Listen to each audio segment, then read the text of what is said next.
L'heure de la transformation.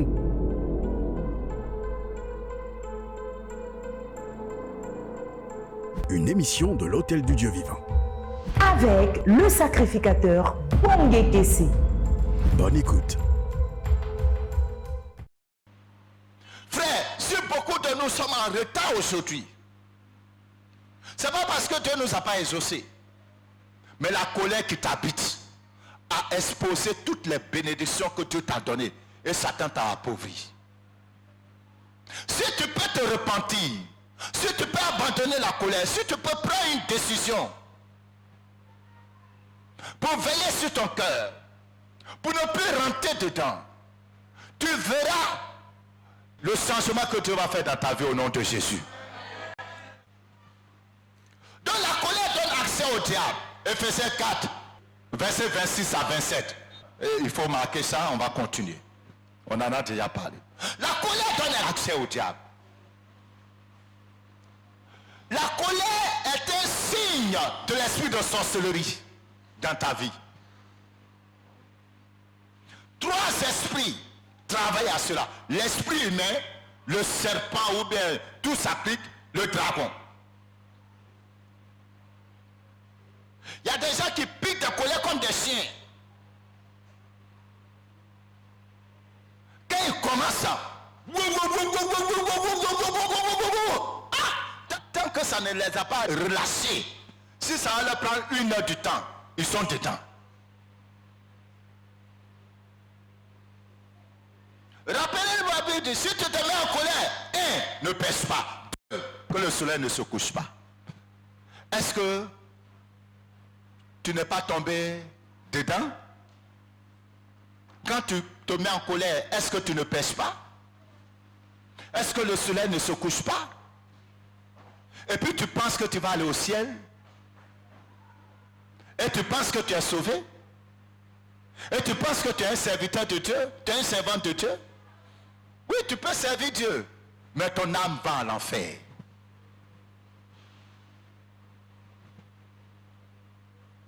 La colère détruit l'onction. La colère pollue l'onction.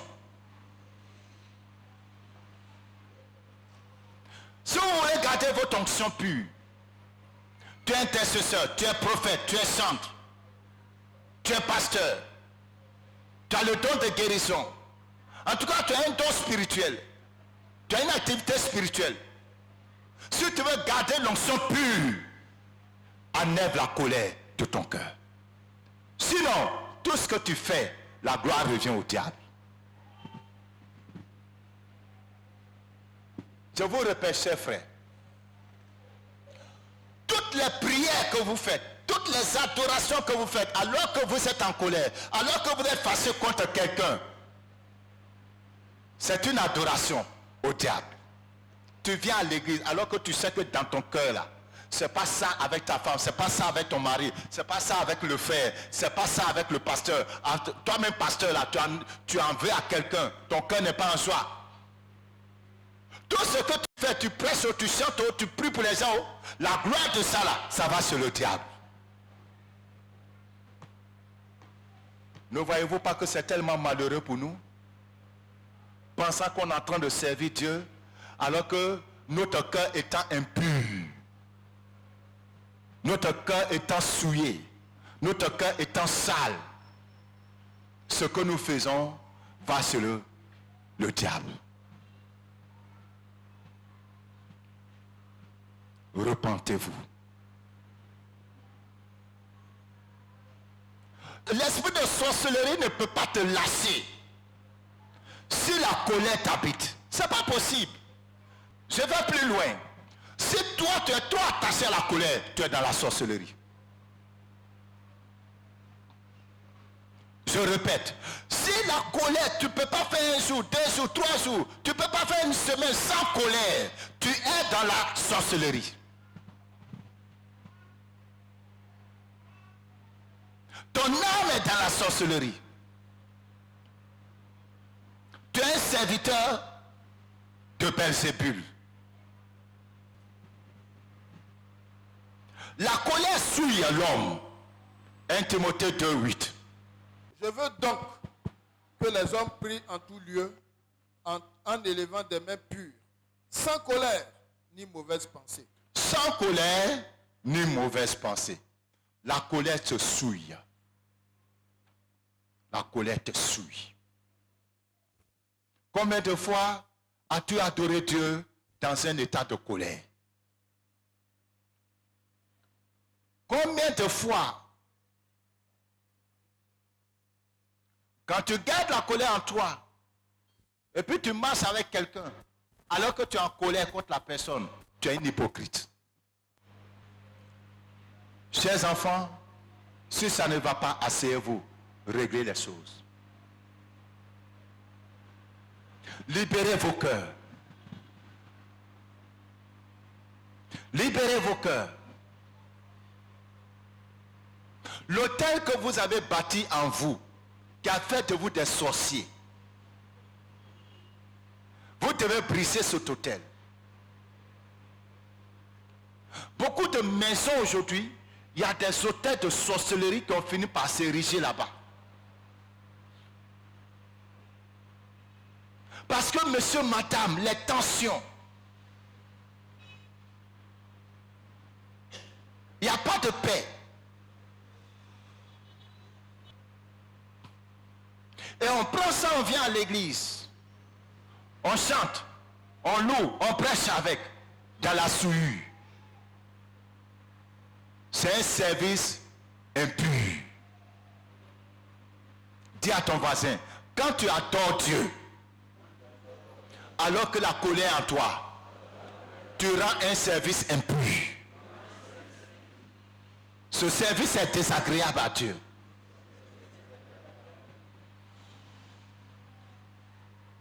Comment peux-tu combattre la colère? Colossiens 3:8. Et maintenant, renoncez à toutes ces choses, à la colère, à l'animosité, à la méchanceté, à la calomnie, aux paroles déshonnêtes qui pourraient sortir de votre bouche. Ouais, on revient, c'est l'un de nos pièces de base. Alléluia. Comment vaincre définitivement ce péché?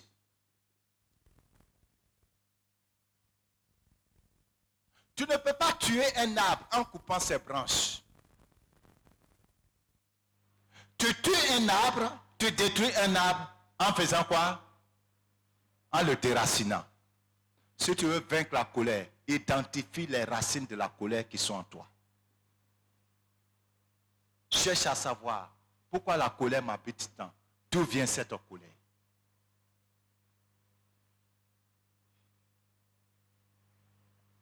Je vais vous aider à trouver quelques réponses. Bien sûr, ce que je vais donner ne sera pas exhaustif, mais ça va au moins vous aider. Vous pourrez trouver d'autres raisons ailleurs. Écoutez-moi très bien. Genèse 16, verset 12. Écrivez. Premier point, les blessures de l'enfance. Genèse 16, verset 12. Les blessures de l'enfance. La plupart des émotions que nous avons proviennent de la manière dont nous avons été traités lorsque nous étions encore enfants. De 0 à 7 ans. Et même jusqu'à l'âge de l'adolescence. Dans la Bible, on parle d'un certain Ismaël. N'est-ce pas? Regardez ce que la Bible dit sur Ismaël. Il sera comme un âne sauvage. Sa main sera contre tous et la main de tous sera contre lui. Et il habitera en face de tous ses frères. Ah! Comment on peut dire que quelqu'un va être un âne sauvage, il sera contre tout le monde? Mais qu'est-ce que tu as vu? Et aujourd'hui, le problème d'Ismaël, ça continue. Ils sont en guerre jusqu'à présent. Cette guerre ne va pas finir. Jusqu'à ce que Jésus revienne, Ismaël sera toujours en guerre contre Isaac. Pourquoi? La maman d'Ismaël, c'était une pauvre femme, une esclave, une servante. Elle n'a rien demandé. Elle travaillait pour sa maîtresse. Jusqu'à ce que la vieille, se sentant incapable d'enfanter, fasse une proposition indécente à son mari.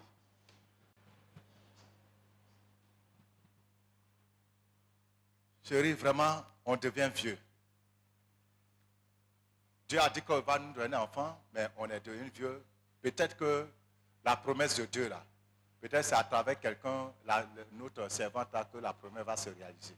Parce qu'à l'époque, l'enfant de l'esclave appartient à sa maîtresse. Donc, le vieux aussi, il n'a même pas discuté. Il n'a même pas dit, ah ma femme, soyez un peu patient. On ne sait pas si Agar avait des rondeurs que maman Sarah n'avait pas. Mais en tout cas, facilement, le vieux a cédé. Chaque fois, je réfléchis quand même sur le sujet. Comment est-ce que le vieux a accepté aussi facilement comme ça une telle proposition? Il n'y a même pas un verset de la Bible qui dit que... mon frère, il n'y a même pas un verset de la Bible qui dit que non, Abraham a hésité. Dès que Sarah a parlé en même temps, peut-être le même jour là, en même temps, il a sauté sur l'occasion. On dirait que c'est quelque chose que le vieux attendait. Les mamans, on ne tente pas garçon. Hein? On ne tente pas garçon, il ne faut pas tenter garçon. Un vieillard. Il est tombé plus cher. Un vieillard. Mais en même temps, ok, donc Agar est tombée effectivement enceinte, selon le vœu de sa maîtresse. Les problèmes ont commencé. Cette grossesse a été maltraitée par Sarah elle-même. Il n'y avait plus d'entente entre Agar et sa maîtresse. Sarah se plaignait que Agar fait malin, mais elle t'a produit ce que toi tu ne peux pas produire. Donc Agar maintenant, qu'est-ce qu'elle est? Elle passe comme ça, devant la vieille. Mamie, bonjour.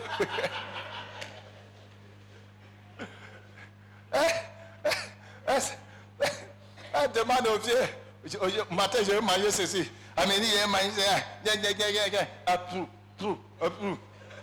la vieille est là. Tout ça, ça a commencé à énerver la vieille. Elle avait dit, qu'est-ce qui se passe ici là? Cette fille-là, elle veut me détrôner en même temps.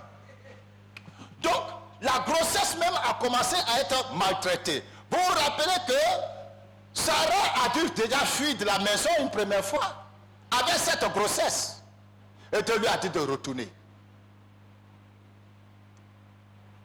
Parce que l'ambiance n'était pas ça. Il n'y a plus d'harmonie. Il n'y a plus de tranquillité. Et l'enfant absorbait toutes ces souffrances-là que sa mère avait, toutes ces frustrations, toutes ces difficultés. L'enfant absorbait ça. Ils se sont débrouillés, l'enfant est né. Quand l'enfant est né, c'est devenu encore un autre problème. À un moment donné, voilà Sarah qui fait Isaac. La guerre. La guerre de maman. C'est quel enfant qui sera l'héritier? Sarah a dit que non, si je laisse petit là ici, il va arracher l'héritage de mon fils. Donc la même Sarah, elle va encore dire à son mari de chasser l'enfant avec sa mère. Et le jour où Agar partait, c'est une gourde qu'Abraham lui a donnée. Pas d'héritage, c'est une gourde d'eau.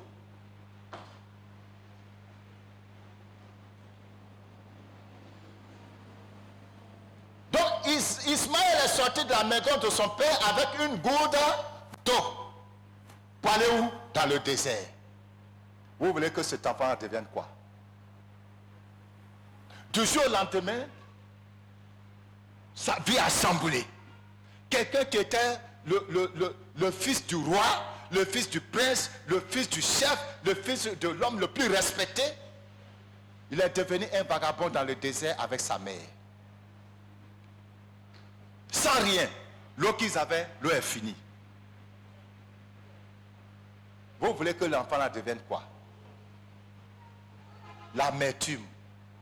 Cette colère là, c'est resté, c'est rentré même dans son sang. Et Ismaël a donc juré de mener la guerre à la maison de son père.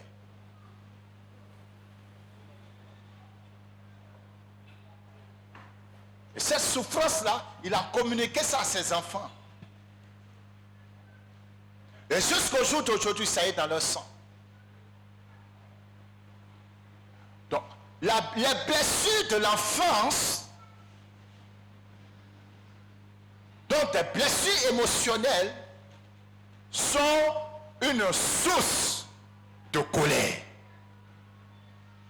Quel a été ton passé? Quelle a été ta vie avec ta mère, ton père, dans ta famille? Il y a des enfants, filles qui ont été violées dans leur enfance.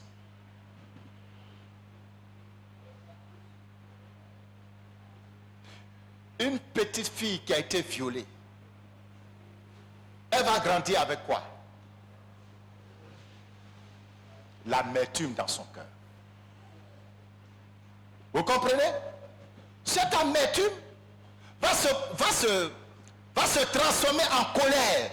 Une telle personne, quand elle va grandir, elle sera très en colère, elle sera très amère envers les hommes.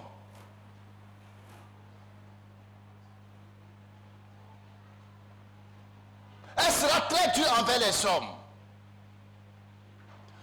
Il y a d'autres mecs qui ne voudront même pas se marier. Il y a d'autres qui verront les hommes comme des bouchers.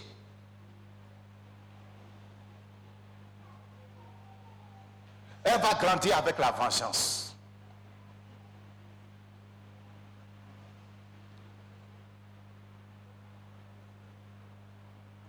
Un enfant, peut-être tu as perdu ton papa ou bien tu as perdu ta maman. Et puis finalement tu te retrouves dans un foyer secondaire. Et la nouvelle maman ou bien le nouveau papa, il ne te traite pas correctement. Ce changement-là, ça va t'affecter. Tu vas grandir avec l'amertume. Cette amertume devient la colère.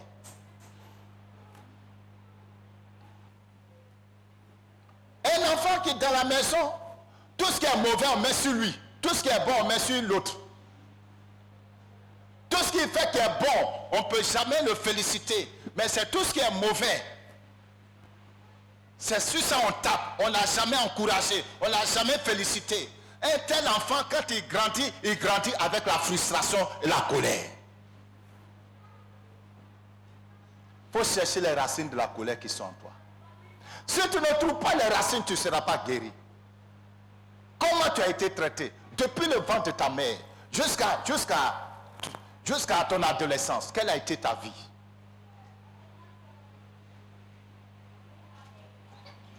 Un enfant qu'on insulte à tout moment, même de ta propre mère qui t'a accouché, au point où tu te poses la question, est-ce que c'est vraiment ma maman? Est-ce que c'est vraiment mon père? Est-ce que celle-là vraiment, elle est vraiment ma soeur, de même sang? Est-ce que c'est vraiment mon frère?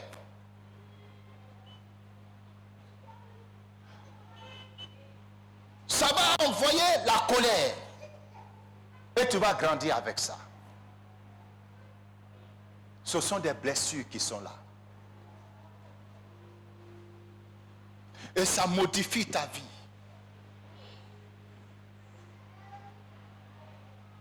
Ça modifie ton comportement. Ça modifie ta nature. Tu n'es pas né comme ça. C'est pas comme ça que Dieu t'a créé. Mais la société t'a rendu comme ça.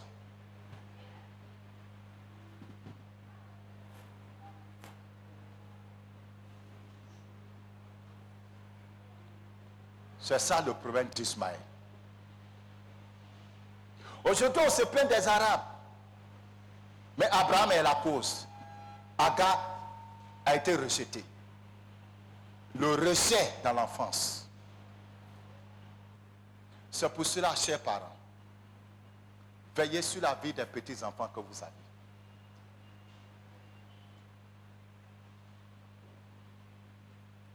Un enfant peut déconner, il peut faire des choses, mais il y a des paroles que tu ne dois pas lui dire. Une maman et un papa qui appelle son enfant sien. Toi, tu viens d'où même? Je suis sérieux, mais je ne vais pas t'accoucher. Hey! Pourquoi tu t'as mis dans mon ventre même?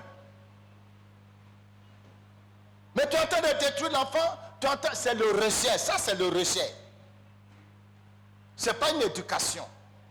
Tu ne donnes pas des conseils à l'enfant, tu es en train de détruire l'enfant. Et il va grandir avec cette colère. Pour qu'il change, ça sera vraiment la grâce du Saint-Esprit, sinon il ne va pas changer.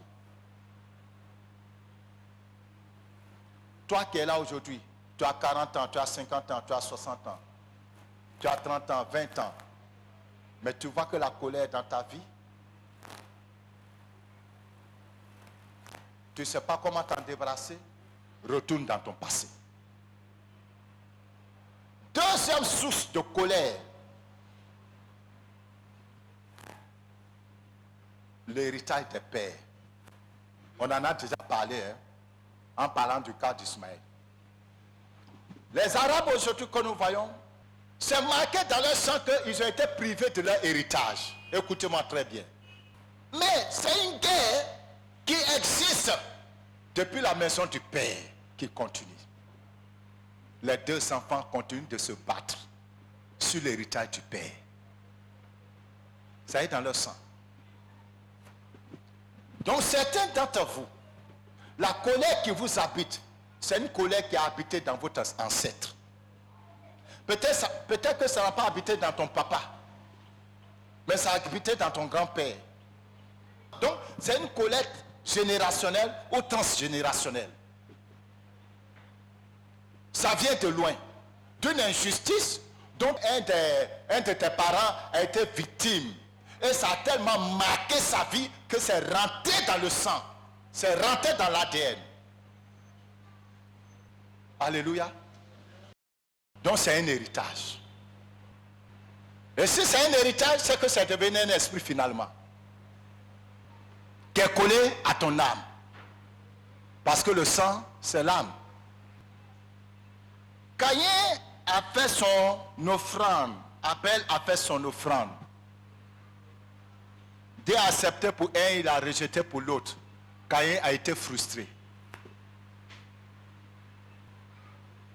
Souvent vous êtes en colère à cause de la frustration, mais cette frustration-là a pour origine votre ego, votre moi, votre fierté.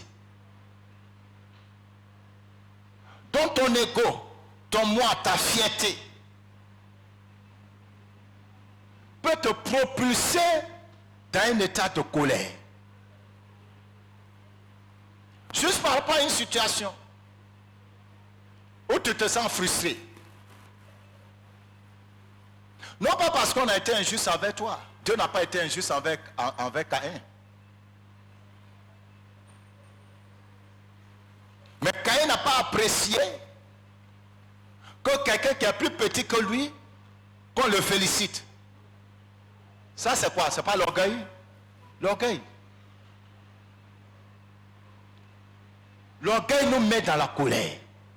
Pourquoi on me fait ça? Pourquoi on me dit ça? Pourquoi? Et je reviens encore au foyer. Beaucoup de foyers aujourd'hui sont déstabilisés à cause de l'orgueil. L'orgueil de la femme, surtout vous les femmes. Votre orgueil crée beaucoup de problèmes dans les foyers. La fierté. Maintenant, quand toi tu es orgueilleuse comme ça, et que tu réveilles l'ego de ton mari, et puis lui aussi commence à réagir, ça devient le feu dans la maison. Si tu veux te délivrer de la colère, il faut tuer l'orgueil. Dis ça à ton voisin. Caïn, tombant dans la jalousie, il va se mettre en colère, il va aller tuer son frère. Ça c'est très grave. La colère te rend meurtrier. Quelque chose de fort Something strong est en chemin. is on the way. Je ne sais ni le jour ni l'heure. I don't know the date and the time, Mais celui qui m'a envoyé m'a dit de vous dire, but the one who sent me told me to tell you, préparez-vous. get ready. Le réveil arrive. The revival is coming. Le réveil arrive. Revival is coming. Le réveil arrive. Revival is Et c'est on pour the way. très bientôt. Very soon. Le réveil arrive. The revival is on the way.